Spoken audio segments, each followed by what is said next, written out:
கர்த்தருடைய பரிசுத்த நாமத்திற்கு மகிமை உண்டாகட்டும்.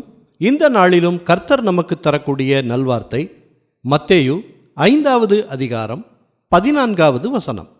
நீங்கள் உலகத்துக்கு வெளிச்சமாய் இருக்கிறீர்கள். மலையின் மேல் இருக்கிற பட்டணம் மறைந்திருக்க மாட்டாது.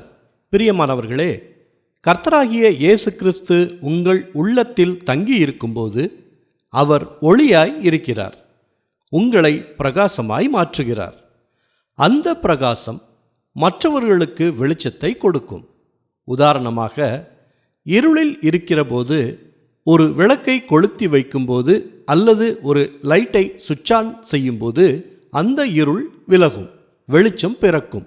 அதுபோல்தான் இருளில் இருக்கும் ஜனங்களுக்கு இயேசு என்னும் ஒளியை நீங்கள் அவர்களுக்கு கொடுக்கும்போது அவர்களுடைய வாழ்க்கையில் வெளிச்சத்தை நீங்கள் கொடுக்கிறீர்கள்.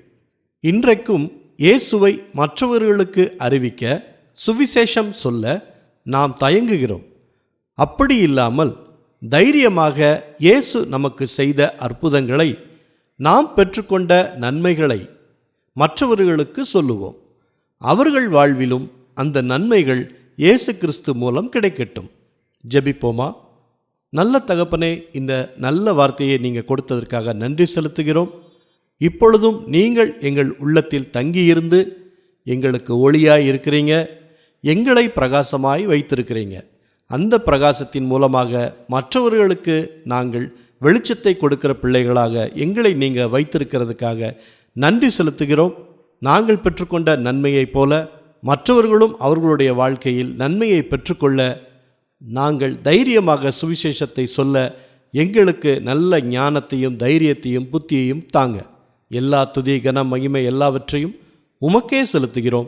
இயேசு கிறிஸ்துவின் நாமத்தில் ஜெபிக்கிறோம் பிதாவே. ஆமேன், ஆமேன்.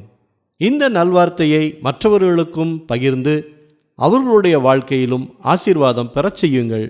கர்த்தர் உங்களை அளவில்லாமல் ஆசீர்வதிப்பாராக.